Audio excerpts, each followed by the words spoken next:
Hola, buenas tardes. Buenas tardes, doctor. Buenas tardes, profe. Buenas tardes. Buenas tardes. Buenas tardes. ¿Cómo andan todos? Hola, buenas tardes. ¿Cómo les va? A ver esas caritas que tengo ahí a la vista, muchas cerradas. ¿Cómo andan? Bien, profe. Estudiando. ¿Cómo nos preparamos? Este fin de semana, ¿qué van a hacer? ¿Van a disfrutar del fin de semana largo o van a leer? Vamos a leer. Estudiar, doctor. A tratar de hacer un poco de cada una. Bueno, hay que ser equilibrado, hay que ser equilibrado. A veces el equilibrio es un poco aburrido, pero bueno, hay que ser equilibrado. En la clase pasada, esta es la última clase que tenemos de este bimestre, de este tramo. Después yo sé que me van a preguntar del examen y todo lo demás, así que bueno, ese es uno de los temas. ¿Cómo? Sí, igual voy a ver 10 No minutos escucho porque bien. voy a seguir echando, así. No escucho bien lo que me dijeron. No, alguien tiene el micrófono abierto. Ah, perdón. Bueno, recuerdo que de las clases pasadas Sí, porque la clase pasada no la vi. hay alguien que tiene el micrófono abierto, me parece.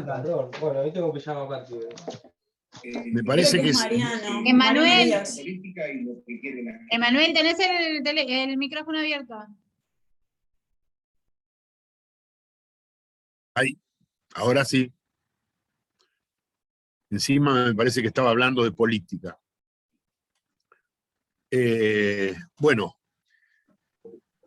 en primer lugar, creo que me quedó pendiente, si no recuerdo mal, un tema que lo había tratado, pero tangencialmente, no lo agoté, que era el tema de la posesión violenta y su incidencia en la prescripción adquisitiva. No recuerdo si lo agoté o me quedó pendiente algún tipo de referencia.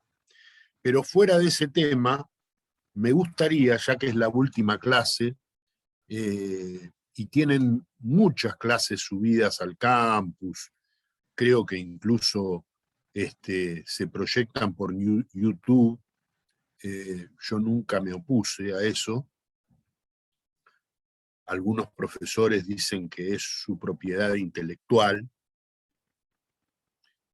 y yo pienso que el conocimiento no es del que lo debe transmitir, sino del que lo necesita. Por lo tanto, si estamos en la universidad, una cosa es una publicación, algo escrito, etcétera, y otra cosa es una clase. Las clases de la universidad pública son públicas y son para los alumnos, no para los profesores. Así que yo no me opongo a que se publiquen. No obstante lo cual, no obstante lo cual, quería decirles que como tienen muchas subidas, me gustaría que esta clase les sirva más a ustedes que a nadie, de modo que con la proximidad del examen, me gustaría que alguno de ustedes o me vayan diciendo sus dudas o algún tema que quieran ver, revisar, algo que quedó pendiente en la comisión, algo que no vieron, etc. Me gustaría que ustedes sean los que en esta clase me vayan guiando. A mí me gustaría saber obligación propter rent y boleto de compra-venta también.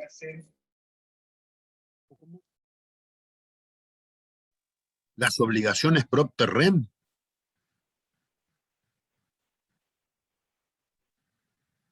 ¿Qué pasa? Gómez Karina me habló y ahora está silenciado. Ah, sí, ahí está. Sí, profe, si puede ser de obligaciones propter rent, porque no las entiendo. ¿Eso no lo vieron? Sí, lo vimos. Sí, lo vimos, pero si me lo puedo explicar, no lo entiendo. Bueno, les voy a dar una... ¿Qué otro tema? A ver, vamos a tomar nota de todo lo que me van pidiendo, así sé cómo manejar el tiempo, de acuerdo a los temas que me vayan pidiendo, así vamos manejando el tiempo y les sirve a todos. Así que yo... ¿Boleto de compraventa podría ser? Ese es un tema que no vimos. Te hago una pregunta con respecto al boleto de compra y venta. El Código Civil y Comercial tiene 2 artículos, pero a mí lo que me interesa ir al Código de Vélez para poder entender, digamos, los antecedentes. A partir de la ley 17711, sé que se produce un cambio en algunos artículos y pasan...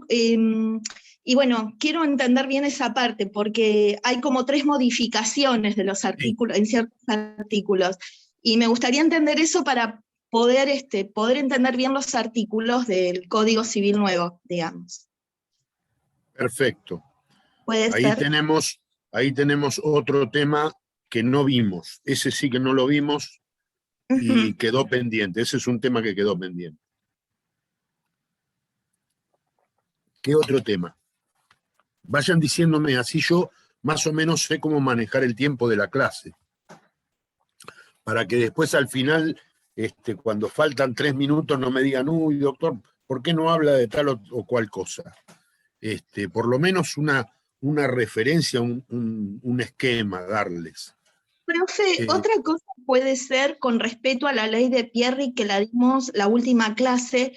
A mí me quedó una duda con respecto a la prescripción en el sentido de los 10 años, que es muy parecida a la prescripción breve. Y ahí tengo una duda porque no presté mucha atención, pero bueno, quería saber si aunque sea esa partecita usted me la puede volver a dar. Sí, cómo no, eso lo vamos a ver ahora. Entonces ya tenemos 3 temas, o 4 mejor dicho, propter rem, boleto, el tema de la ley Pierri y el tema de la posesión violenta. Sí. ¿Hay algún otro tema que no vieron? Expropiación, límites,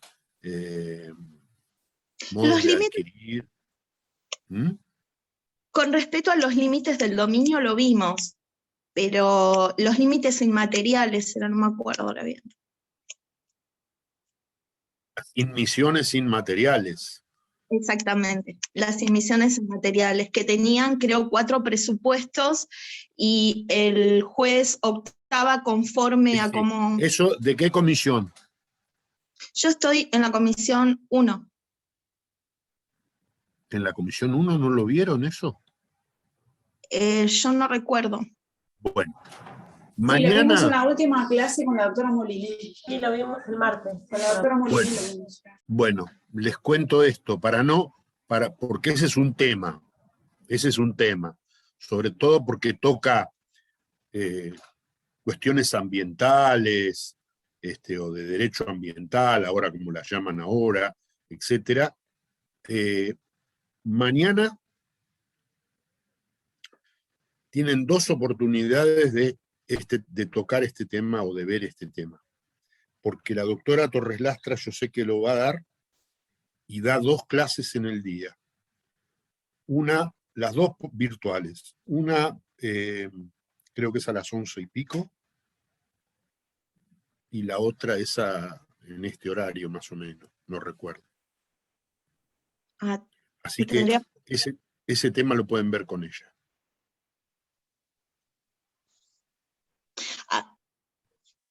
¿Puedo decir Dígame. algo más, profe? A mí me Sí, pasó, sí. por ejemplo, con uno de los derechos reales, que es el derecho de superficie. En el caso que hubiese superficie, tuve que ver, vi el audio de la doctora Torres Lastra y de ahí lo pude entender bien, aunque yo estoy en otra comisión, porque ella presentó 2 frentes. Un frente A, donde marcó unos guiones que iban en construcción, plantación, etcétera, y el otro frente, pongámosle A, sobre la plantación.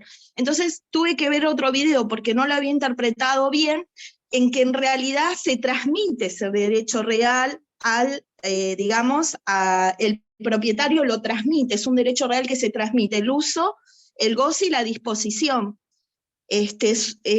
O sea que Además, los frutos que nazcan de ese derecho los adquiere totalmente libres, ¿no? Bueno, sí, tuve que ver otro video para entenderlo, bueno, pero ahora lo pude entender, así que bueno, me quedo tranquilo. igual ese tema, quiero decirles que no entra en este examen, entra en el otro bimestre. Bueno. El derecho de superficie es un derecho también complejo, ya lo van a ver en la segunda parte. Alterini lo llama derecho bifronte porque tiene 2 variantes, digamos, uno sobre cosa propia, cuando alguien tiene derecho a construir, sembrar o plantar en terreno ajeno, en suelo ajeno, y el otro es la llamada propiedad superficiaria, cuando el titular se hace propietario de lo construido, sembrado o plantado. Eso es de él. Eso es un derecho real sobre cosa propia. De modo tal que tiene dos variantes, digamos, ese derecho. Pero no los quiero complicar ahora porque eso no está incluido en el programa. El Está en derecho, otra unidad. El derecho de superficie sería temporal, lo que hace la diferencia del derecho del propietario. ¿No? Porque el dominio, cuando es pleno, es perpetuo. Claro, exacto. Bueno, entonces tenemos estos 4 temas: propter rem, boleto, ley Pierri, posesión violenta. ¿No tienen más nada? ¿Hay algo que no vieron? ¿Algo que les quedó ahí? ¿Algo que tengan que estudiar, ver? Ustedes vean el programa, siempre vayan guiándose por el programa. Así que si hay cosas que no vieron, ahí tienen la referencia. Bueno, entonces vamos a empezar. Yo voy a empezar por el tema boleto, porque con el tema boleto lo vamos a relacionar luego con la ley Pierri y luego con los otros 2 temas. El tema del boleto, como bien dijo la compañera de ustedes,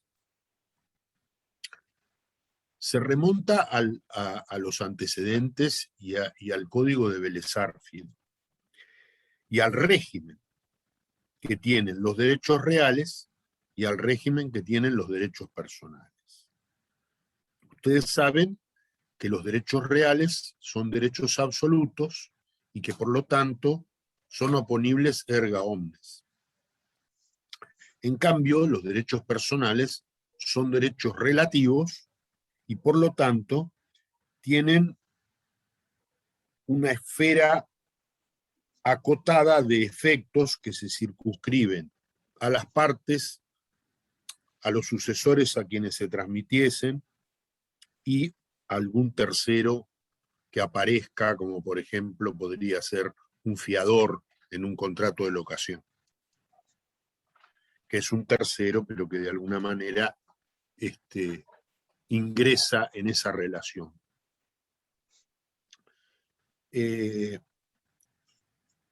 Saben ustedes también que el derecho que emana de un contrato,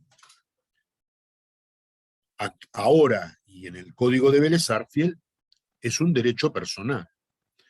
El artículo 1195 del Código de Vélez-Sarsfield decía que los efectos de los contratos se extienden activa y pasivamente a las partes y a los sucesores a quienes transmitiesen, y no pueden perjudicar a terceros, no tienen efecto respecto de terceros.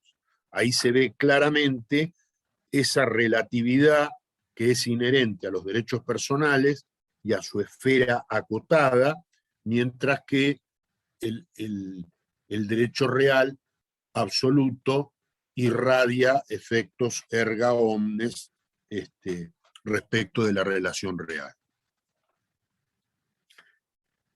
Cuando en el Código de Vélez-Sarsfield el codificador tuvo que legislar acerca de las formas de los contratos, en el artículo 1184 decía que deben ser hechos por escritura pública bajo pena de nulidad, 2 puntos, y ahí había 11 incisos. El primero de ellos decía que, obviamente, deben ser hechos por escritura pública, conforme el enunciado general, los contratos que tuvieran por objeto la adquisición, modificación, transmisión, extinción, etcétera, de derechos reales sobre inmuebles. Consecuentemente, la compraventa inmobiliaria debía necesariamente ser hecha por escritura pública bajo pena de nulidad. Claro, si nosotros nos remontamos al esquema de adquisiciones derivadas de los derechos reales por actos entre vivos, que ustedes conocen, que nuestro Código Civil y Comercial consagra, pero que, por otra parte, ya era un sistema consagrado en el Código de Vélez-Sarsfield, recordarán ustedes que para adquirir el dominio de un inmueble por actos entre vivos se requiere título suficiente y modo suficiente. Y que el título suficiente debía cumplimentarse en sus 2 aspectos, es decir, en el aspecto sustancial, como contrato idóneo que tiene por finalidad la transmisión o constitución de un derecho real, ejemplo paradigmático, la compraventa inmobiliaria,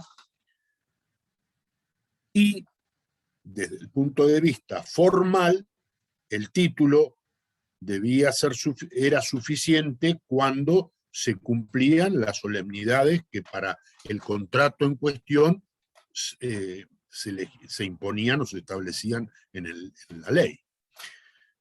En este caso, en la compraventa inmobiliaria, la forma era la escritura pública bajo pena de nulidad, según acabamos de ver.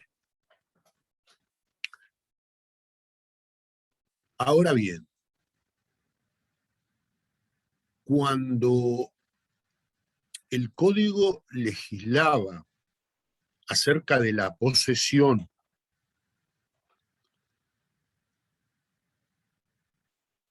en su clasificación de legítima, ilegítima, etc., decía que la posesión será legítima cuando fuere constituida, cuando sea el ejercicio de un derecho real constituido de conformidad con las disposiciones que el Código establece. Por lo tanto, en estos casos era legítima cuando se constituía por modo suficiente y título suficiente. o mejor dicho, título suficiente y modo suficiente, y que ese título tuviera tanto suficiencia sustancial como formal. Bajo este esquema, la compraventa inmobiliaria celebrada por instrumento privado no era título suficiente, al menos desde el punto de vista formal, a los fines de la constitución de un derecho real, del derecho real de dominio. ¿Por qué? Porque le faltaba la suficiencia que evidentemente debían hacer a partir del otorgamiento de la escritura pública. Para colmo de males, otro artículo, que era el artículo 1185 del Código de Vélez Arfiel, ese artículo decía: los contratos en los que las partes, o los contratos que debiendo ser hechos por instrumento público o por escritura pública, las partes los otorgaren por instrumento particular, es decir, instrumento privado, no valdrán como tales, imagínense la compraventa, sino que valdrán como contratos en los cuales las partes se obligaron a otorgar esa forma pública respectiva. Es decir que, imaginándonos una compraventa celebrada por un boleto, instrumento privado, compraventa inmobiliaria que bajo pena de nulidad el código decía que debía ser formalizada en escritura pública, bueno, ahí está el supuesto. ¿Y qué decía el código? Que no valía como tal, sino que valía en todo caso como contrato en el que las partes se obligaron a otorgar la forma pública respectiva.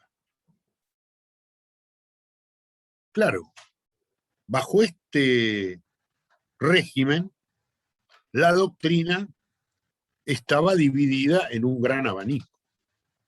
Para algunos autores, la compraventa celebrada por escritura pública, por boleto de compraventa, es decir, instrumento privado, era nula.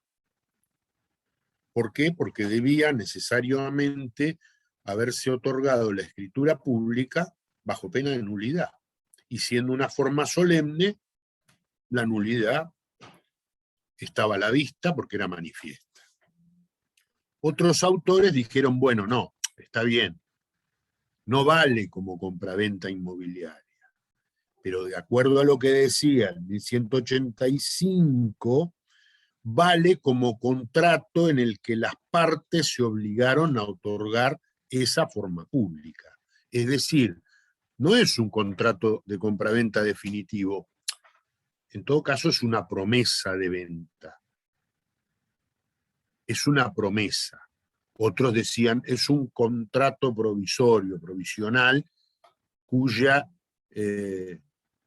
final será la compraventa inmobiliaria definitiva cuando las partes la otorguen en la formalidad de escritura pública conforme lo requiere la ley.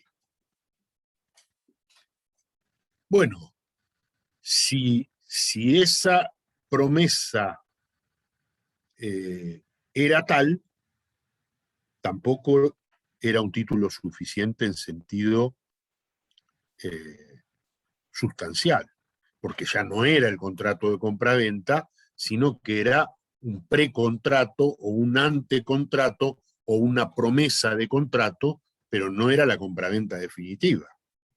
Por lo tanto, para este sector de la doctrina no era título suficiente ni desde el punto de vista sustancial, porque era una promesa, no era la compraventa. Y por otra parte tampoco lo era formal, porque no tenía la escritura pública.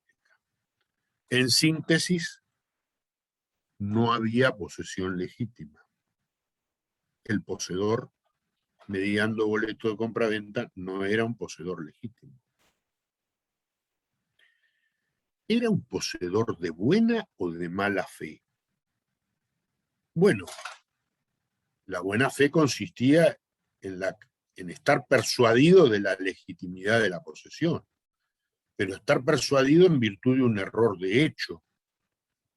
Y si alguien hubiera creído que había adquirido el dominio en virtud de ese boleto de compraventa, instrumento privado, precontrato, antecontrato o promesa de contrato, ¿hubiera incurrido en un error de hecho excusable? No, hubiera incurrido en un error de derecho. Por supuesto, el error de derecho no es excusable. Malas noticias para el poseedor de inmuebles mediando boleto de compraventa. No tenía título suficiente y tampoco tenía posesión legítima, pero además su posesión no era de buena fe. ¿Cómo hacer para oponer su derecho frente a un tercero? Porque bueno, frente a su vendedor, en todo caso, ahí estaba, podía pelearla dentro de la esfera del contrato, las acciones que derivaban del contrato para defenderse si éste no le cumplía. Pero y cuando debía hacer valer su derecho frente a un tercero, allí sí, allí estaba en problemas, porque su derecho era relativo, no podía proyectarlo. Hubo algunas leyes que intentaron protegerlo. Por ejemplo, recuerdo la ley 14.005 de venta de lotes en cuotas, que para darle cierto manto de protección al comprador, establecía un sistema de afectación del inmueble, de todo el loteo, digamos, y en el caso de que hubiera algún lote que se hubiera vendido por boleto y a plazos, como la escritura no se iba a otorgar hasta tanto el comprador hubiera cumplido con cierto número de cuotas y se hubiera podido escriturar, en ese caso, en el mientras tanto, por así decirlo, ese derecho relativo de alguna manera estaba tutelado porque se inscribía el boleto en el registro de la propiedad. Bueno, y mediante esa inscripción se publicitaba la relación contractual y se le daba eficacia frente a terceros. Pero, fuera de este esquema, en cualquier otro régimen, aun cuando se vendiera por boleto y en cuotas, pero si el loteo no estaba afectado, o si era un solo lote que no formaba parte de un loteo afectado al régimen de la 14.005, el comprador no podía echar mano de este sistema. ¿Cómo protegerlo? Bueno, la ley 17.711 intentó hacerlo. ¿Cómo intentó hacerlo? Bajo un trípode, por así decirlo, bajo un sistema de 3 patas, con 3 modificaciones al Código de Vélez Sarsfield. La primera de todas esas modificaciones fue la del 1184, aquel de deben ser hechos por escritura pública bajo pena de nulidad. En ese caso, la 17.711 borró el párrafo del bajo pena de nulidad. Con lo cual, pareciera ser que, aunque no se otorgara la escritura pública, ese contrato no era nulo. Debía hacerse por escritura pública, pero bueno, no era nulo. Entonces, ahí apareció una doctrina más moderna que decía, bueno, no, pero esta ya no es una forma ad solemnitatem, es una forma ad probationem. Bueno, podría admitírsela. Pero ¿qué pasaba? La comisión redactora de la 17.711 se olvidó del artículo anterior. Del artículo anterior, que era el 1183, decía que si una determinada forma pública hubiese sido establecida para el otorgamiento de determinado contrato, ese contrato no valdrá sino hasta tanto se cumpliera con esa forma pública, con lo cual era lo mismo que decir bajo pena de nulidad. Ese artículo seguía vigente. Para Borda estaba tácitamente derogado, probablemente creo que para Espota también, pero fuera de ello todo el mundo decía que estaba vigente y que no estaba derogado. Con lo cual, esa pata aplicada al 1184, con esa borrada, por así decirlo, del bajo pena de nulidad, era una pata media floja, media renca.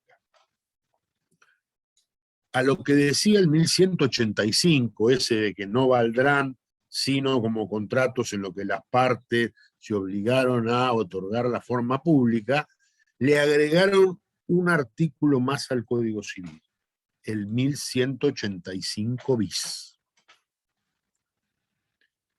Ese 1185 bis permitía que los boletos de compraventa de inmuebles en los que el comprador hubiera pagado el 25% del precio y obviamente hubiera contratado de buena fe, podían oponerse al concurso o quiebra del vendedor.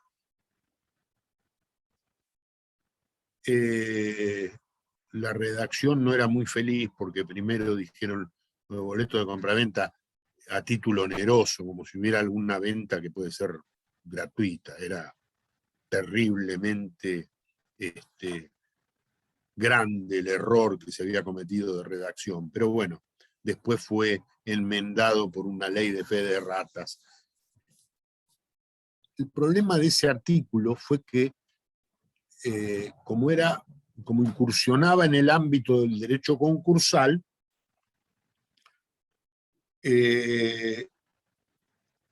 una ley posterior a la 17711, que fue la ley de concursos 19.551, en su artículo 150, esta ley decía que esto de que el boleto de compraventa puede oponérsele al concurso quiebra del vendedor solo era aplicable a inmuebles destinados a vivienda. Con lo cual, si ese comprador tuviese, por ejemplo, un polirrubro o hubiese puesto una despensa en el garage de la casa o en el frente y viviese atrás, entonces ya el 1185 bis no hubiera sido aplicable. Bueno, se armó una gran discusión. La peor de todas las discusiones es que los comercialistas creyeron que habían hecho como una especie de cabecera de playa dentro del Código Civil. Para ellos era algo inconmensurable, porque el Código de Comercio, que había sido redactado por el propio Vélez Sarsfield y por Acevedo antes de la sanción del Código Civil de Vélez Sarsfield, ni siquiera tenía el concepto de empresa. Hablaba del comerciante como el pulpero, el comerciante ramos generales. Era un código del siglo XIX. Entonces, para ellos, ingresar en el Código Civil era algo que les daba cierto aire de jerarquía. Bueno, pensaron ellos que esa normativa era propia del derecho concursal y comercial y se aplicaba a su régimen, con lo cual no había doble ejemplar, no había fecha cierta, no había nada. Una locura, porque en realidad se trataba de una compraventa inmobiliaria expresamente excluida de los actos de comercio por el propio Código de Comercio que ellos tanto invocaban. Así que eso generó una suerte de mar de dudas. Otra pata floja en la reforma de la ley 17711. Y la última fue la reforma del 2355. En realidad no fue una reforma, sino un agregado. Les voy a recordar el 2355, vamos a hacer memoria. Decía que se considera, la posesión puede ser legítima o ilegítima. Será legítima cuando sea el ejercicio de un derecho real constituido de conformidad con las disposiciones que el Código establece. Entre paréntesis, título suficiente, modo suficiente. Título suficiente, sustancial y formal, modo suficiente, la tradición material y efectiva. Si el dominio se había adquirido conforme a ello, la posesión que se ejercitaba conforme ese dominio era legítima. Y no era legítima cuando fuera tenida, según este artículo, sin título, o por un título nulo. Recuerden lo que decía la ley con relación a la ausencia de escritura pública,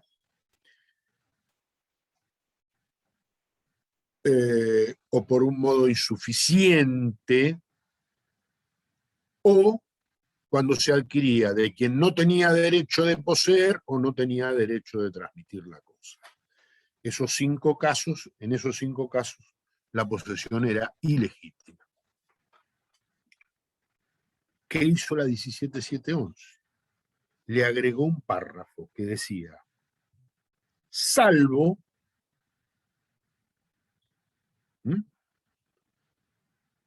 o mejor dicho, salvo no, decía, ponía a salvo, pero decía, se considera legítima la adquisición de la posesión de inmuebles de buena fe mediante boleto de compraventa. Y allí la doctrina explotó.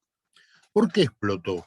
Porque la polémica que generó este párrafo fue enorme.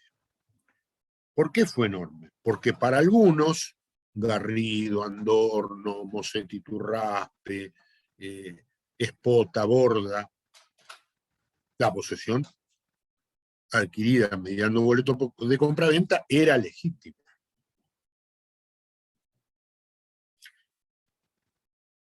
Ah, era legítima. Bueno, pero resulta ser que si la posesión es legítima, es el ejercicio de un derecho real. ¿Qué derecho real se adquirió en virtud de un boleto de compraventa?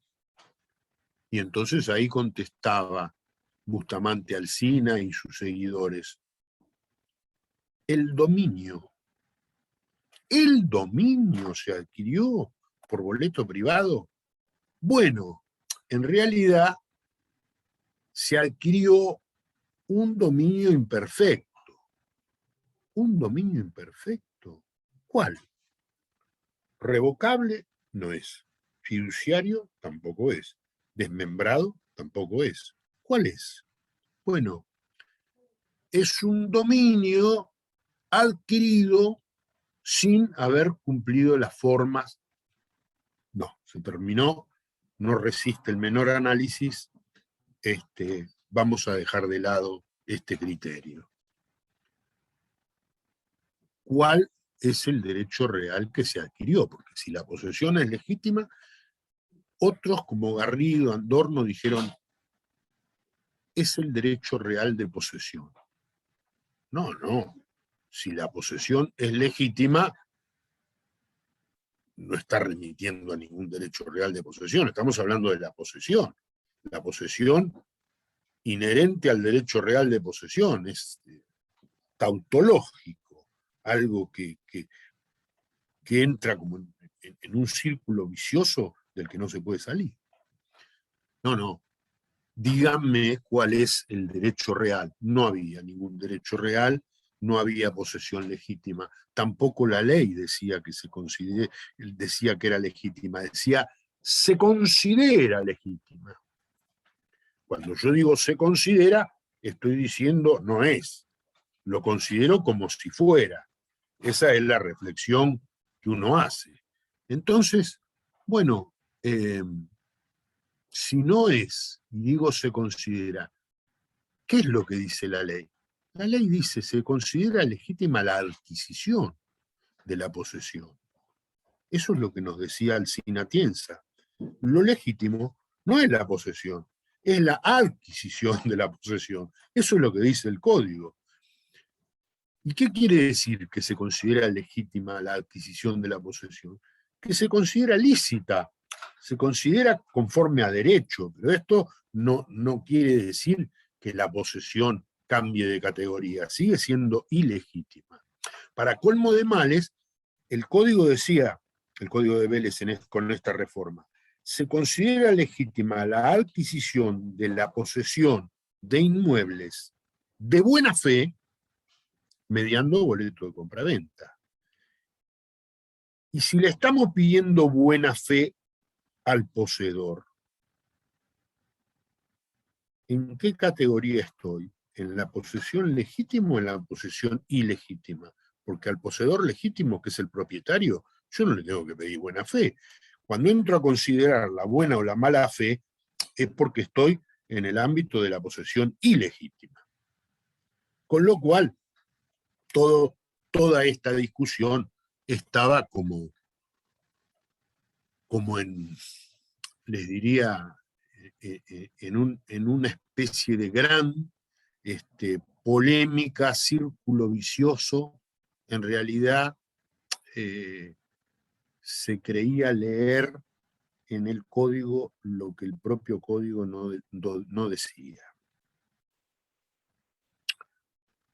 ¿Qué era lo que quería decir el código? ¿Era tan importante si la posesión era legítima, ilegítima, etcétera? No, no era tan importante. Salgamos de los esquemas, abramos la cabeza. ¿Qué era lo importante?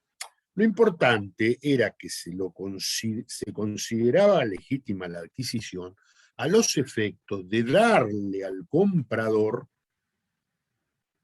algún tipo de protección más propia de un derecho real, oponible a terceros, que la que es inherente a una relación jurídica relativa como la de un contrato, en donde los efectos no son oponibles a terceros. Vamos a poner un ejemplo.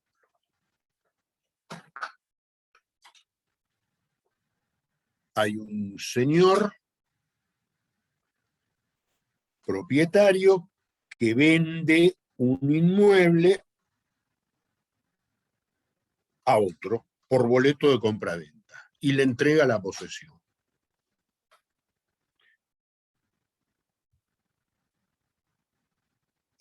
Este señor adquiere la posesión, comienza a construir su casita, etcétera, como pasaba en otros tiempos con los inmigrantes cuando el domingo iban a levantar los ladrillos uno por uno en la casita que hacía.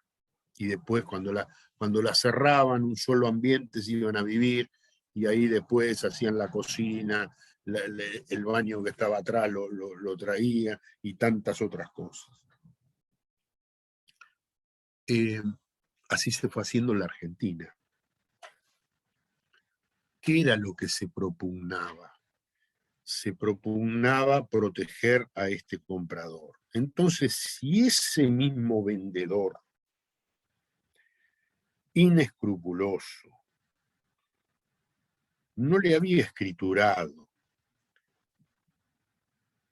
y luego, o antes, o en algún momento, constituye una hipoteca sobre ese mismo inmueble, a favor, por ejemplo, de un banco que le da un préstamo,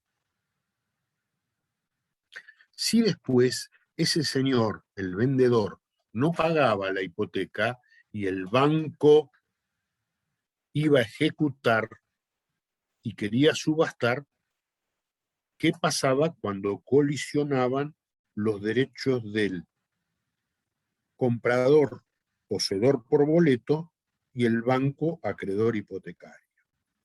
Que era lo que sucedía en este caso, cuando colisionaban. Muy simple. Se aplicaba la regla priori temporis potior in iure, porque colisionaba la publicidad posesoria con la publicidad registrada. ¿Y quién triunfa? Triunfa el primero en el tiempo, mejor en el derecho, siempre que fuere de buena fe respecto del otro. El poseedor era de buena fe. El poseedor era de buena fe si no había conocido o podido conocer la existencia de la hipoteca. Si la hipoteca se constituyó con posterioridad a la toma de posesión, primero está la publicidad posesoria. Y después la inscripción de la hipoteca y la publicidad registral. Es posterior. Por lo tanto, la buena fe del poseedor hasta se presume.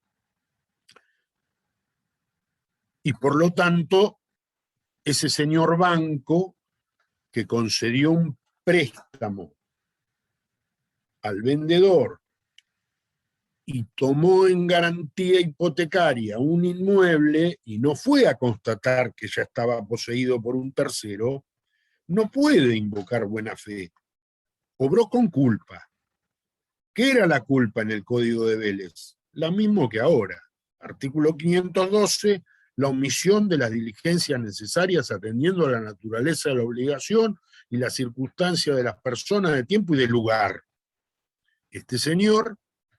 Este banco, no había, a través de sus funcionarios, constatado cuál era el estado del inmueble, el estado posesorio del inmueble que tomaban en garantía. Entonces, no podían alegar su propia torpeza, eran de mala fe, y debían sucumbir frente al poseedor. A la inversa, si la hipoteca fue constituida y registrada antes de que el poseedor tomara posesión y contratara, entonces es ese poseedor que debió conocer por la publicidad registral, debió conocer la hipoteca, no tendrá o se verá postergado por el acreedor hipotecario. La discusión estaba cuando no había hipoteca, si había un embargo, por ejemplo. En ese caso, creo que se aplicaba lo mismo, el mismo esquema. Eso era lo que pasaba en el Código de Vélez Sarsfield antes y después de la reforma de la ley 17711 por estos 3 artículos. En el caso del 1185 bis, no se exigía posesión, pero sí se exigía fecha cierta y buena fe y pago del 25% del precio. Y lo de que el inmueble debía ser destinado a vivienda estuvo en discusión hasta que después se suprimió. Pero... Profe, Sí. ¿te puedo hacer una pregunta? Sí, Lo que sí. estamos del 1185, si vamos al 1171, también nos dice que los boletos de compra-venta de inmuebles de fecha cierta, dice lo mismo, de fechas ciertas, y si vos pagas el 25%, Sí. Te está hablando prácticamente como que la norma habla lo mismo. Es que lo tomaron de ahí. Claro, eso es lo que te tomaron quería de decir. ahí. Por eso los antecedentes son tan importantes, porque nos dicen de dónde nos viene y es más fácil comprender. Claro, Fíjense que ahora, tal como lo dice Estela Maris, el 1170 legisla sobre el boleto de compraventa de inmuebles. Antes el Código de Vélez Sarsfield no legislaba. Exacto. Dice, el derecho del comprador de buena fe tiene prioridad, ven, ahora vemos por qué, tiene prioridad sobre el de terceros que hayan trabado cautelares, el acreedor hipotecario cuando ejecuta traba embargo, y cualquier otro acreedor también.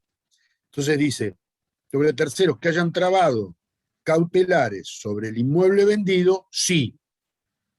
A. El comprador contrató con el titular registral o puede subrogarse en la posición jurídica de quien lo hizo mediante un perfecto eslabonamiento con los adquirentes sucesivos. ¿Qué quiere decir esto? A veces en un boleto de compraventa, el comprador originario cedió sus derechos y figuran en el mismo boleto las sesiones. Bueno, si estas sesiones tienen fecha cierta y lucen en un perfecto eslabonamiento, el último de la cadena también puede, subrogándose, puede oponer el derecho del comprador inicial. Eso es lo que dice el inciso A. El inciso B dice, el comprador pagó como mínimo el 25% del precio con anterioridad a la traba de la medida cautelar. Claro, no es que ahora me embargó y salgo corriendo a ver si puedo pagar y completar el 25%. No, tiene que haber sido pagado antes. C, el boleto tiene fecha cierta. Y D, la adquisición tiene publicidad suficiente. Sea registral, porque el boleto está inscripto, como ahora lo exige un decreto en la capital federal, sea posesoria, porque la publicidad posesoria tiene plenos efectos. Estos requisitos, A, B, C y D, deben interpretarse en su totalidad, en su integralidad. No es que o es uno o es otro, no, son todos juntos. Claro. El comprador, para hacer oponible su derecho, debe cumplir con todos estos recaudos.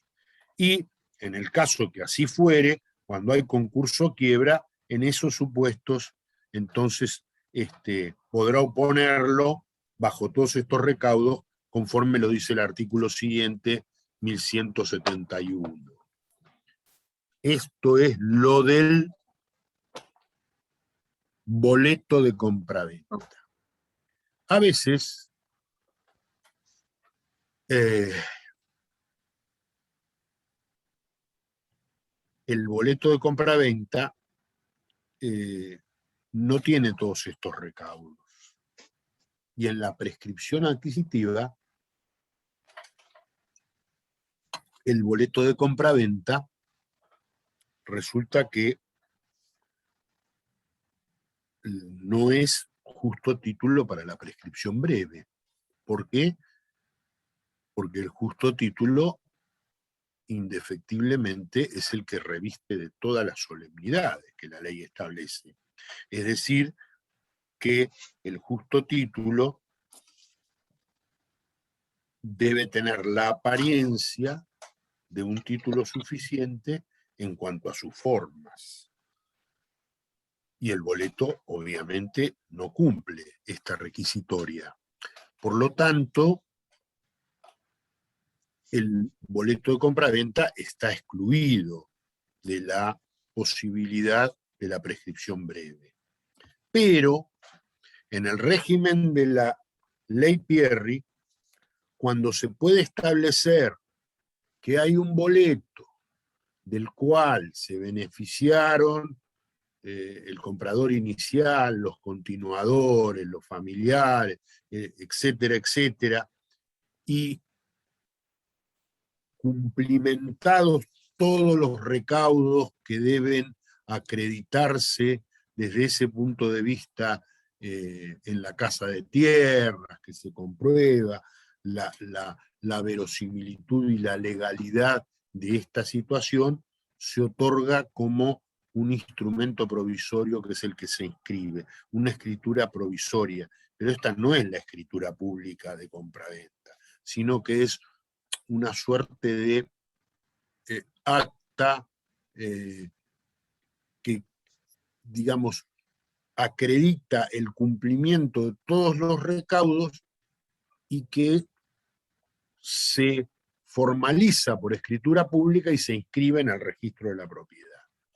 Esta escritura inscripta es la que luego va a permitir que a los 10 años se pueda cumplimentar o se pueda entender que esa compraventa o esa adquisición de dominio tuvo lugar y se formalizó cumplido ese plazo. Es decir, para algunos autores, como el querido amigo Dillon, que ya falleció, esta escritura inscripta, esta escritura de relación, como se la llamaba o se la llama, era un verdadero justo título. Para mí no lo era, ni lo es, porque el justo título es el que hace presumir buena fe, la buena fe. Y en este caso, la ley Pierri no conlleva esta situación, no produce ese efecto. Pero sí tengo que reconocer que si bien no es justo título, se le parece bastante. Aunque estrictamente, desde el punto de vista estrictamente jurídico, no lo sea. Con lo cual, de alguna manera, vengo a homenajear al querido amigo Dillon.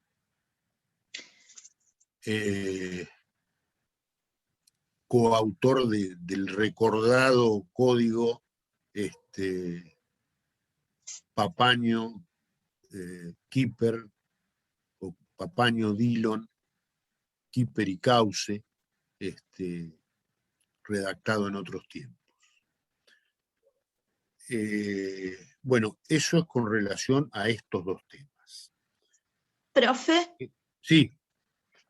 o sea que desde que con esta ley lo que permitió entonces es que tanta gente que tenía un boleto de compra y venta y que en aquel momento... O algún otro contrato parecido, no importaba claro, cómo lo pero llamaran las partes, pero que tuviera esa finalidad. Claro, les permitió de igual manera obtener un título suficiente con respecto al dominio. O sea que fue una ley que sirvió en aquel momento, ¿no es cierto? Sí, y hoy sirve todavía, está vigente. Esta ley en realidad se conoció con el nombre de Ley de Normalización Dominial. Sí. Esa es la denominación. Y les comento algo. Esta ley es la consecuencia de lo que se discutió, lo discutimos, en una jornada sanjuanina de Derecho Civil, allá por el año 89. Creo que fue el 88, 89. Creo que sí, creo que era por el 89. En esa jornada sanjuanina, justamente se trató este tema muy polémico en aquel momento de la normalización o la regularización de los títulos de dominio imperfectos, no dominio imperfecto, sino los títulos imperfectos de dominio, ¿cierto? Bueno, era eso, sí, tal cual. Esto que les expliqué de los dos temas, ¿lo entendieron? Más o menos. Sí, yo sí. Bueno. Gracias. Bueno, no. Ahora vamos a hablar del tema siguiente, que era posesión violenta. El tema de la posesión violenta, yo les decía en la clase pasada que, no sé si fue la clase anterior, me parece, una anterior, el código, cuando se refiere a la prescripción adquisitiva, habla de que la posesión debe ser ostensible y continua. Todos sabemos que toda posesión requiere dos elementos. Toda prescripción adquisitiva requiere de dos elementos. Uno es la posesión y otra es el transcurso del tiempo. Después, de acuerdo a la categoría, le agregaremos buena fe, justo título en la breve, justo título inscripto, si la cosa es registrable, y en la larga, bueno, posesión continua, ostensible, aún de mala fe. ¿Qué pasaba en el código de Vélez-Sarsfield con relación a la llamada posesión violenta? En aquel código, si no recuerdo mal, había un artículo 3956 o 54, déjenme verlo, lo tengo acá, el código de Vélez-Sarsfield, ya la memoria a veces, pero era uno de esos 39.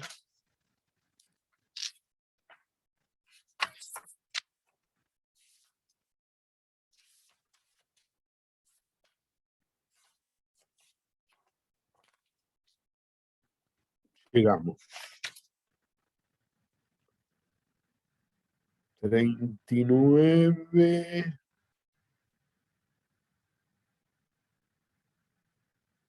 A ver.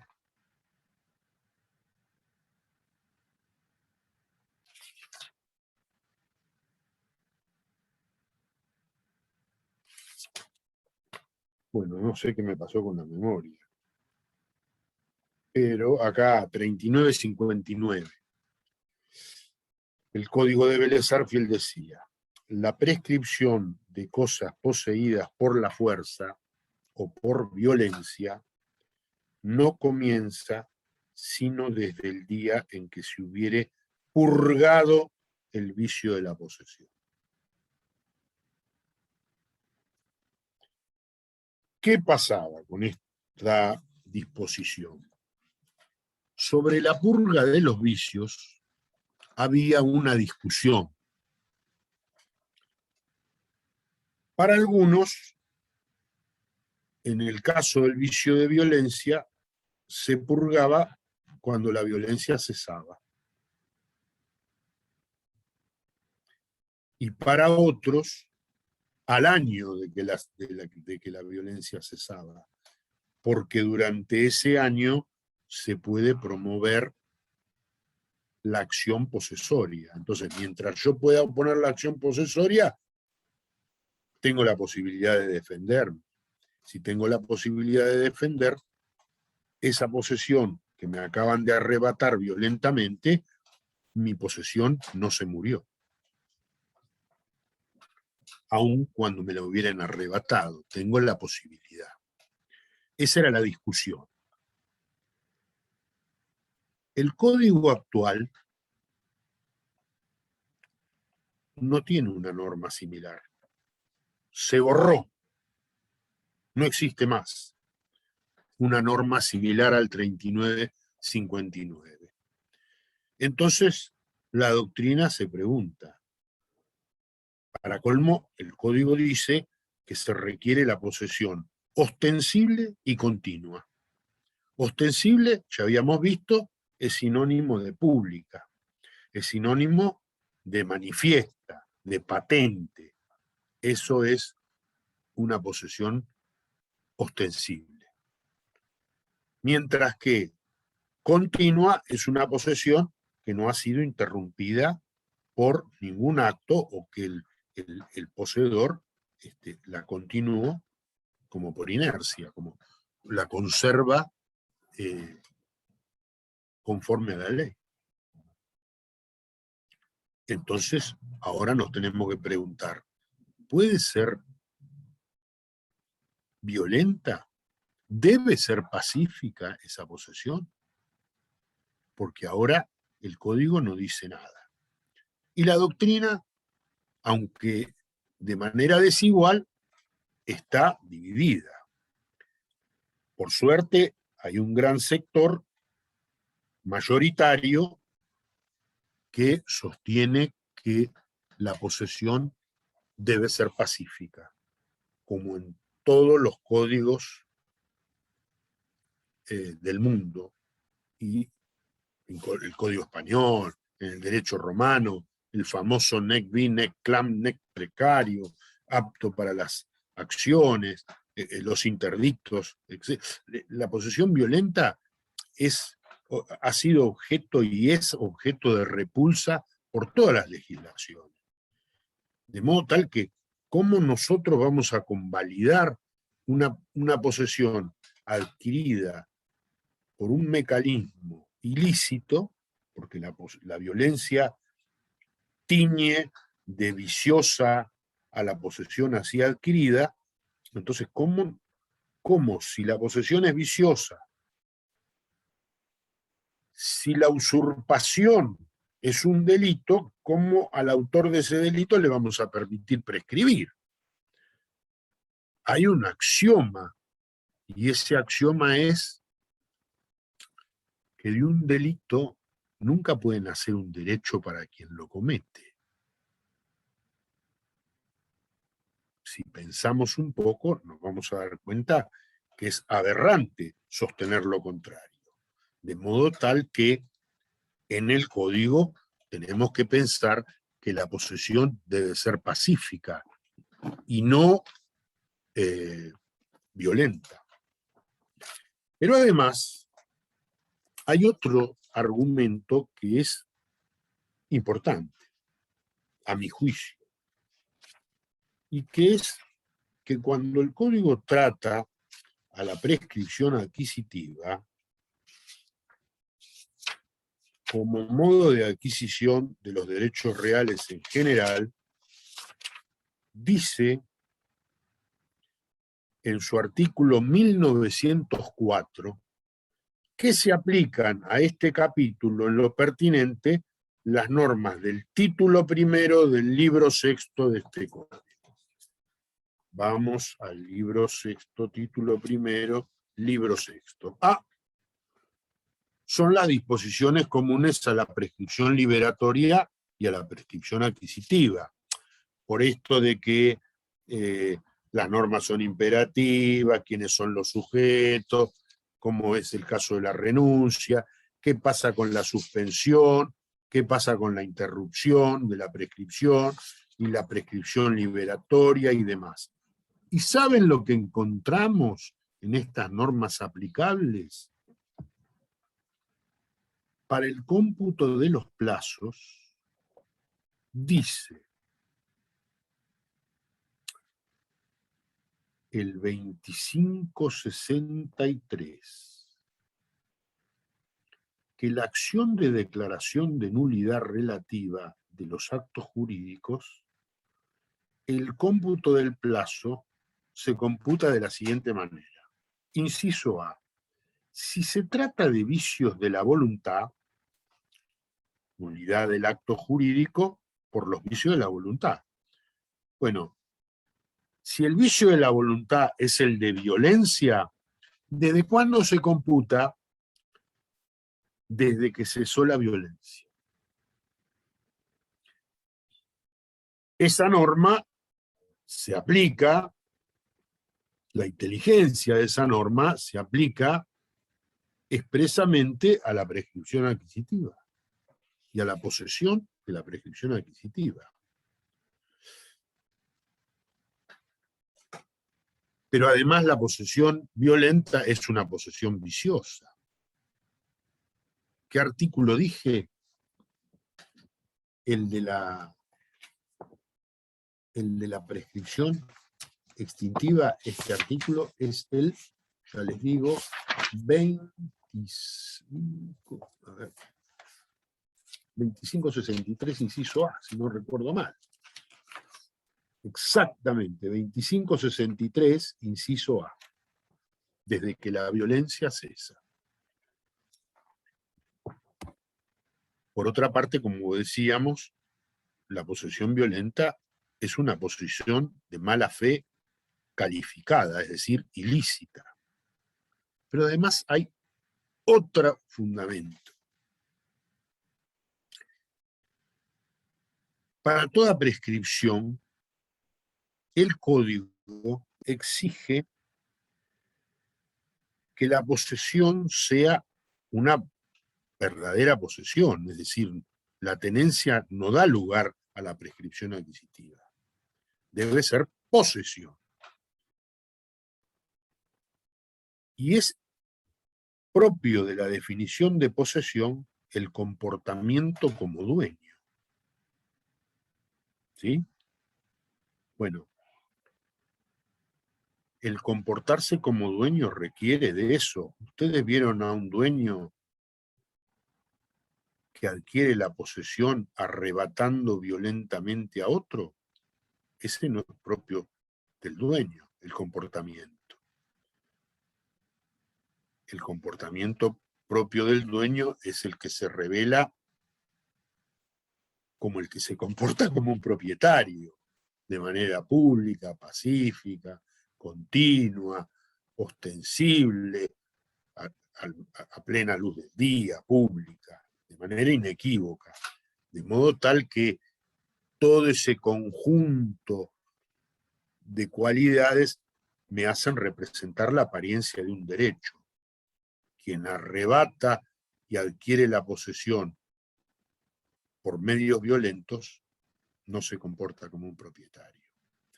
Si aplicamos una interpretación sistémica, como lo llaman ahora, vamos a concluir que la posesión indispensable para toda prescripción debe ser pacífica y no puede ser violenta. ¿Esto lo entendieron? ¿Hasta aquí? Bueno. Sí, profe. Bueno. Ahora les voy a dar un pequeño esquema de las obligaciones propter rem. La discusión vino porque la categoría de obligaciones propter rem eran las obligaciones que nacen en función de la cosa. Alsina Tienza decía que eran las obligaciones que cabalgan sobre la cosa, que se tienen en función de la cosa. La gran discusión que había en el código de Vélez-Sarsfield es que se contraponían dos disposiciones. Una disposición estaba en las obligaciones y era el artículo ni más ni menos que el 400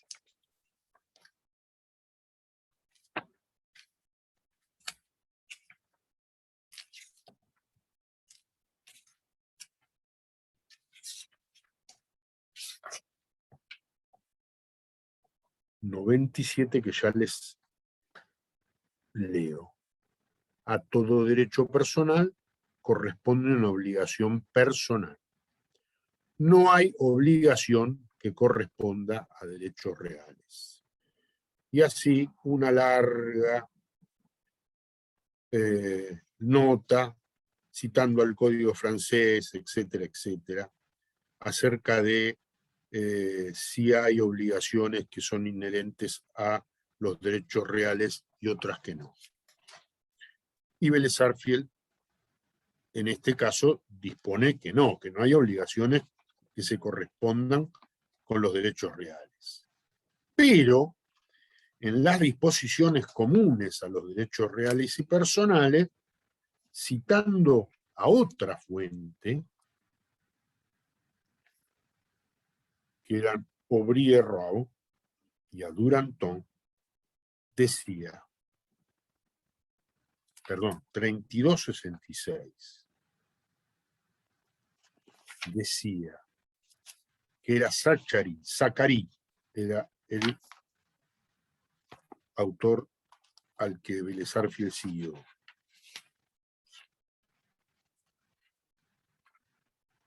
$32.66.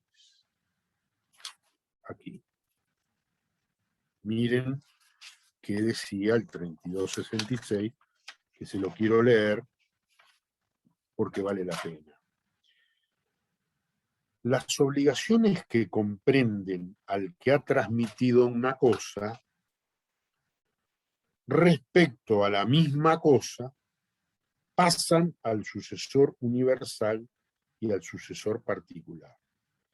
Pero el sucesor particular no está obligado con su persona o bienes por las obligaciones de su autor, por las cuales lo representa, sino con la cosa transmitida. Esta era la cita de Zacarí, que Vélez Sarsfield dice: Zacarí, lugar citado, pone el ejemplo en el caso que se haya vendido una cosa ajena. Entonces, ¿con qué respondo? ¿O hasta dónde mi responsabilidad? Respondo por la cosa, con lo cual, si la abandono, si la transmito, si no está más en mi esfera patrimonial, me libero. Exacto. El abandono de la cosa hace que yo me pueda liberar. Por lo tanto, tengo esa facultad o prerrogativa como deudor. Como la obligación es inherente a la cosa, si yo la abandono, la dejo, me libero de la obligación. Por eso lo de aquellas que cabalgan sobre la cosa. Me voy de la cosa, me liberé.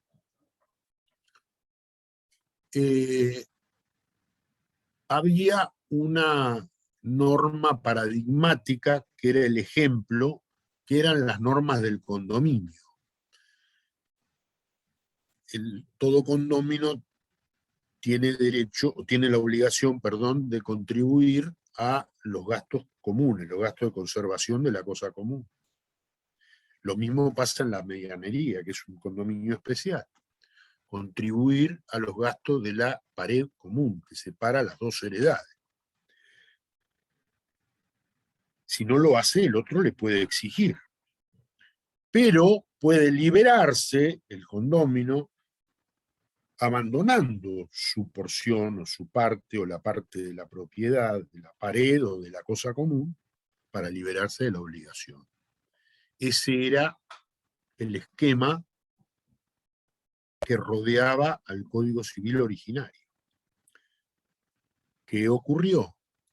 Ocurrió que cuando se sanciona la Ley de Propiedad Horizontal 13.512, en el caso de la obligación de contribuir a las expensas comunes, el artículo 17 de aquella ley vedó la posibilidad de liberarse por el abandono.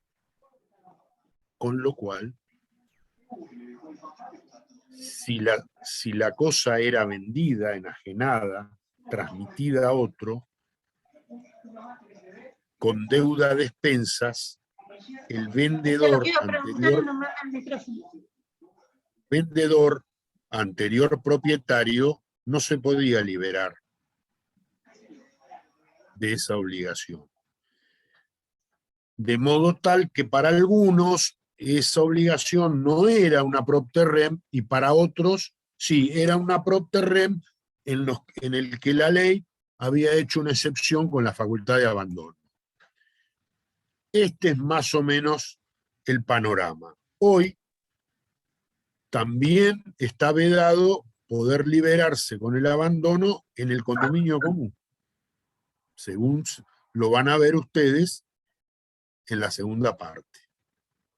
Así que ese es más o menos el panorama de las obligaciones propter rem, más allá de todas las teorías y demás, que los invito a leerlas porque aquí ya no tendríamos tanto tiempo. Pero ese es más o menos el esquema. ¿Quedó claro? Sí. ¿Te puedo hacer una pregunta más? Con respecto a un ejemplo, te puedo dar cómo lo entiendo yo. Por ejemplo, yo tengo mi casa que tengo hecha mi medianera. El vecino de al lado no tiene su medianera. Por lo tanto, yo creo que el vecino tiene la obligación de mantener mi medianera, o sea, no agujerearla, pintarla. ¿Puede ser que voy bien encaminada por ahí, ese ejemplo? O sea, él tiene una obligación con la... Ah, bueno. Depende. El tema es así. No voy a meterme demasiado en estas cuestiones porque, toqué algo de la pantalla y me parece que hice... ya estoy. Se ve usted, profe. No, ya lo saqué. El tema es así. En el ámbito de la medianería o de las obligaciones que en su conjunto se denominan medianería, que tiene que ver con la construcción de paredes de encerramiento, etcétera, etcétera, hay distintos tipos de muros. Hay una clasificación de los muros, ahora bastante más compleja que la anterior del Código de Vélez Arfiel, porque antes estaba el muro privativo y el muro encaballado, el muro medianero y el muro contiguo, una desde el punto de vista jurídico, la otra desde el punto de vista físico. Y claro, hay que ver dónde está construido el muro. Si el muro está construido enteramente dentro de mi heredad o dentro de mi predio, el muro es mío. Sí. Por lo tanto, quien debe contribuir en principio para mantenerlo, conservarlo, soy yo. Salvo que ese vecino se sirva de mi muro para apoyar, con lo cual va a tener que, depende de cuál sea el ancho del muro.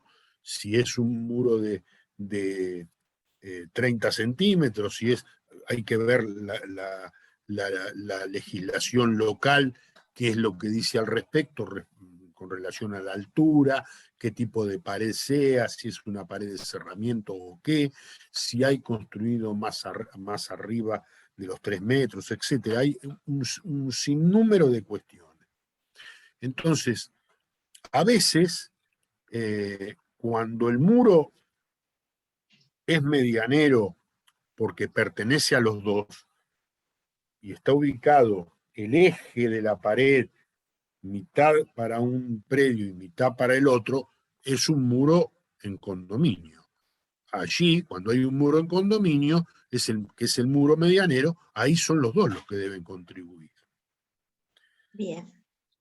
Esto, así, haciendo grandes trazos, porque es un tema que ustedes no conocen, no estudiaron, y no me voy a poner ahora, además no se lo vamos a preguntar, es un ejemplo para la segunda parte. Gracias, profe. Hay mucha tela para cortar en ese tema. ¿Hay alguna otra pregunta? ¿O los veo sólidos para el examen o como que dominan la cosa o es que no hablan por el miedo que tienen? ¿Cómo es la cuestión?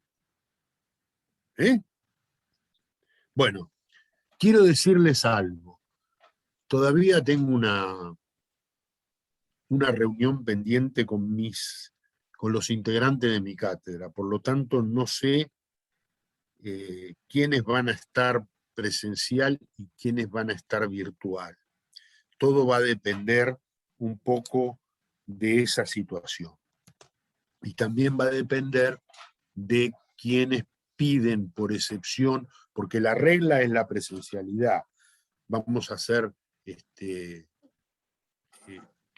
en principio los exámenes sean presenciales, van a ir de a pequeños grupos ingresando para cumplir con el protocolo, y solo van a ser virtuales aquellos que tengan una causa atendible que permita hacer excepción de la regla. Pero en principio va a ser presencial. Entonces, hasta mañana, jueves, hasta mañana, todos aquellos que tengan una causa verdaderamente atendible, no que hoy llueve y no puedo ir a la facultad, no, que tengan una causa verdaderamente atendible, bueno, allí ustedes pueden pedir ser examinados bajo la forma virtual. El que mañana no lo pidió o lo pidió sin una causa atendible, va a tener que ir a la facultad para ser examinado bajo la forma presencial. Después, no me pregunten quiénes van a tomarle, en qué aula, bajo qué, si son sala 1, sala 3, comisión tal o cual, todavía no sé nada porque tengo que tener una reunión con los integrantes de la cátedra. Recién allí podré saber quiénes van a estar presenciales y quiénes virtuales. Y en función de eso, organizarnos. También piensen ustedes que los horarios de disponibilidad de los docentes no son los mismos, por lo tanto va a haber que contemplar cierta rotación, etc. Así que bueno, todo eso influye en la modalidad, ¿no es cierto? Así que lo único que puedo decirles es que les deseo fervientemente que les vaya bien. Profe, ¿le puedo hacer Así una que- consulta? Sí, sí. Usted sabe que justo ese mismo día rendimos el recuperatorio de elementos y como tengo entendido, ¿Cómo? justo ese día también está el parcial de recuperación de elementos. En mi caso tengo que también prepararme para elementos. ¿Existe la posibilidad por ahí? Yo tengo entendido que son muchos los que van a rendir reales y que a veces lo hacen entre 2 días, dura más o menos. Si a los que tienen esa condición, si lo pueden poner al último para poder estar un poquito más preparados. Bueno, a ver, acá hay dos situaciones distintas. Una es la excepción que se pide para la presencialidad y que tiene que ver con la dicotomía virtual o presencial. Y otra es la cuestión que tiene que ver con el momento en el que se los puede evaluar. Si ustedes tienen un impedimento, porque por ejemplo tienen que rendir un examen el día martes 12 de octubre, bueno, puede eventualmente pueden pedir que se los evalúe al día siguiente o que se les tome al final de la lista. ¿Mm? Profe, te hago otra pregunta. Las personas, por ejemplo, que... Hola. No escucho nada. Acá me parece que se superpone. ¿Le puedo hacer una pregunta? ¿Sí? Se me corta. No, la excepción, por ejemplo, yo para rendir virtual ya la pedí a la Secretaría Académica. ¿Se la tendría que pedir a usted también o con eso ya estaría? ¿Cómo es tu nombre? ¿María Laura? Sí, Fernández. María Laura Fernández. A ver. Ya te digo, María Laura.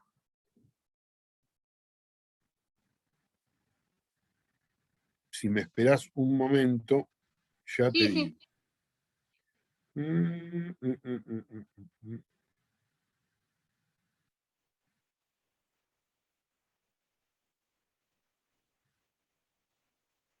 Fernández María Laura de la Comisión 4.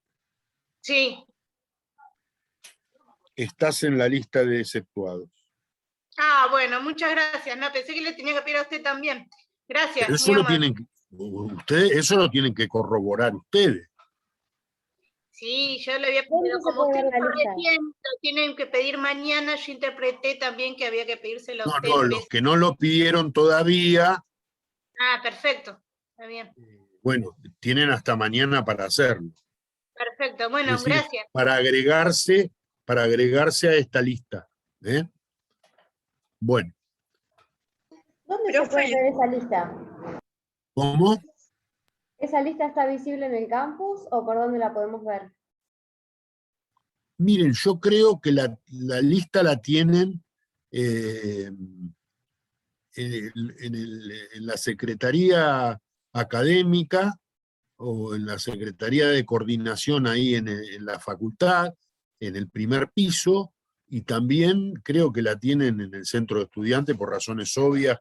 Creo que el centro de estudiantes estaba con este tema para pedirlas, porque creo que los pedidos se canalizaban a través del centro de estudiantes, de modo que quien lo ha hecho por esa vía, el centro de estudiantes seguramente lo tiene agendado.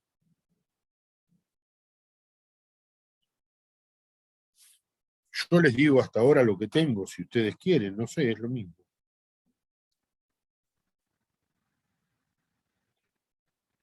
A ver, yo tengo Estefanía Medina, Gastón Arrachea, Joana Sayas, Manuela Vázquez, Sabrina Ayelén Edén Tesone,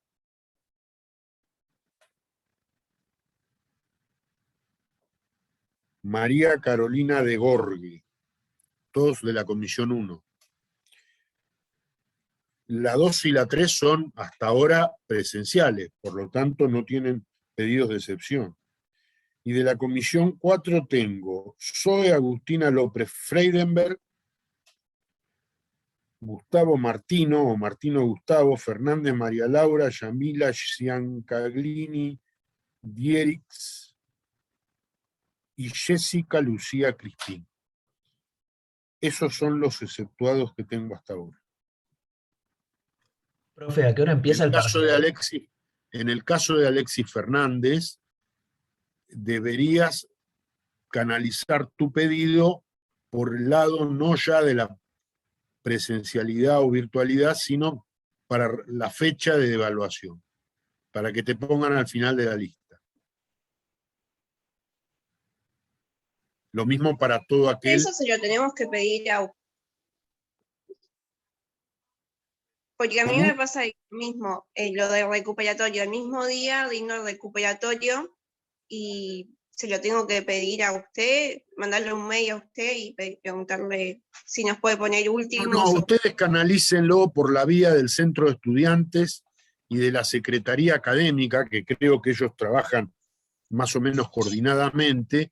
Hubo alguien que me ha mandado algún mail para ver, pero en general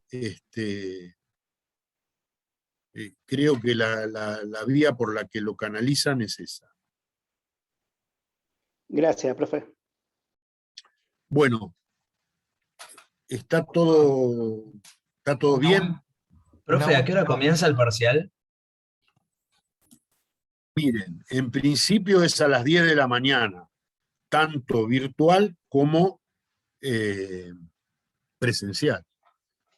Pero vamos a ver, calculo que eso de acá al martes se va a confirmar a través del campus. Una última pregunta, doctor. ¿El mismo criterio para aquellos que tienen que rendir una materia como para los que trabajamos? Que por horarios de trabajo a las 10, suponiendo que comenzara a las 10, va a ser difícil. En mi caso termino después de las 15 horas. Tenemos que hacer digamos, la misma operación a través del centro de estudiantes, solicitar que se nos incluya o se nos ponga de ese horario en adelante o al final de la lista. Miren, yo les sugiero lo siguiente.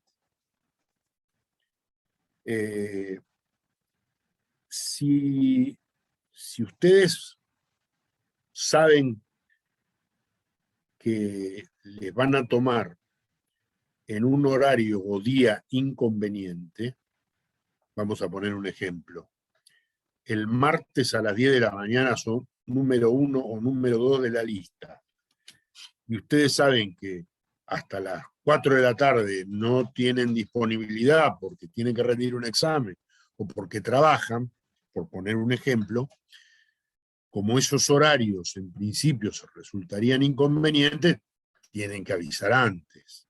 Ahora, si ustedes se dan cuenta que por el número de la lista pueden llegar a rendir en un horario que no es inconveniente o en un día que no es inconveniente, no pidan nada. Pero yo creo que para que no se produzca un desgranamiento absurdo de las listas oficiales. Entonces, lo que yo les sugiero es, ahora, si saben que les va a tocar en un momento en el que no van a poder estar, pidan ser agregados al final de la lista. Y de acuerdo a la razonabilidad del pedido, se lo va a atender o no.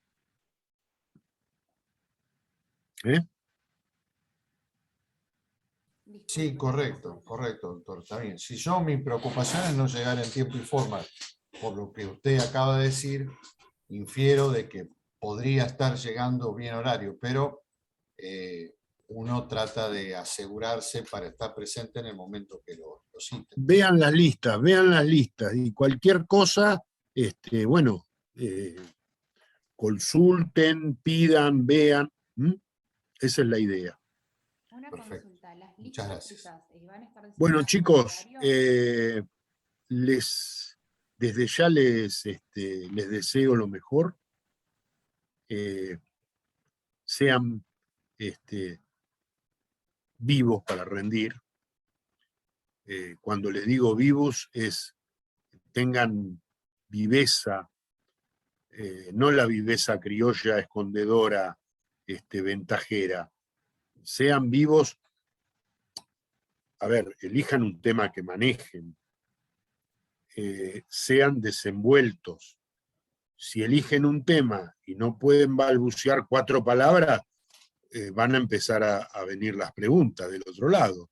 Y si vienen las preguntas, nosotros no les vamos a preguntar ninguna cosa rebuscada, pero a veces preguntamos y del tema que ustedes eligieron no saben lo esencial. Entonces, eso lleva a problemas. Y después, a ver, la elección del tema es para facilitar una exposición, pero de ninguna manera ahí termina. La materia es toda, y bueno, tienen la posibilidad de rendirla por parciales, no como en nuestra época que la teníamos que rendir entera, y además tienen la posibilidad de elegir un tema. Entonces, no de sacar bolilla ni nada por el estilo. Con lo cual, pueden entrar bien con un tema que manejen y después lucirse con el resto de las unidades que están proyectadas para este parcial. Bueno, ahí estamos. Así que bueno, buena suerte, buen fin de semana y nos vemos el día del examen. Gracias, Gracias, profe. Nos Nos vemos. Chao, hasta luego. Hasta luego, hasta luego.